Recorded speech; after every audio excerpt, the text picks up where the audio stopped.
In today's video, I'm going to teach you how to set away status on Slack.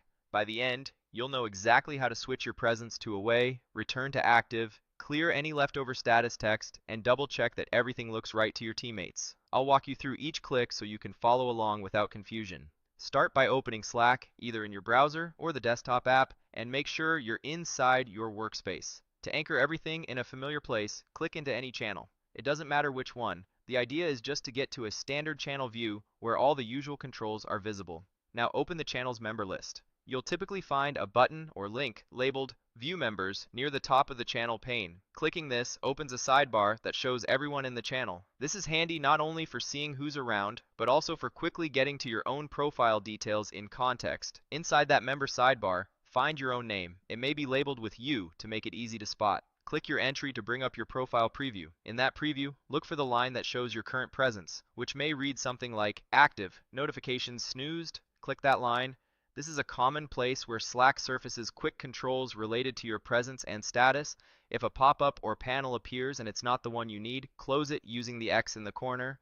This just gets any extra overlays out of the way so you can access the controls we want next. Next, open your account menu. Depending on your layout, this may appear as your profile photo or an account label in the corner of the app. Click it to reveal the presence options. You'll see an indicator for your current presence, often labeled Active. Click Active to open the presence menu, then choose Set Yourself as Away. When you do this, Slack updates your presence, and teammates will see that you're not currently available. Some workspaces pair Away with snooze notifications, so it's normal if you see that reflected as well. When you're ready to come back, go back to that same account menu. Click the presence option that now shows Away and select Set Yourself as Active.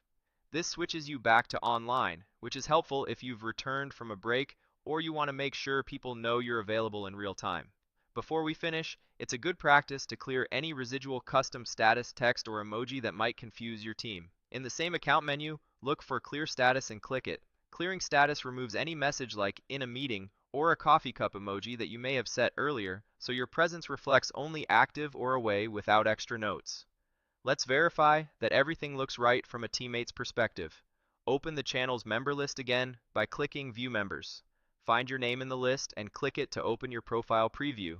You should now see the correct presence line, such as Away, Notification Snoozed if you left yourself set to Away, or the active indicator if you switched back. This is a quick sanity check to make sure your settings are applied across the app. A few tips as you work with presence.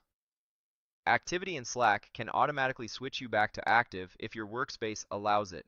So if you need to remain away, it's worth double checking after you interact with messages.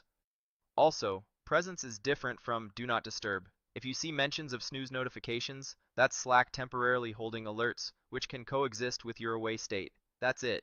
You've opened Slack, navigated to a channel, used the member list to access your profile, set yourself as away, switched back to active, cleared any lingering status, and confirmed the result in the members panel. Thanks for watching, and feel free to replay any section while you follow along in your own workspace.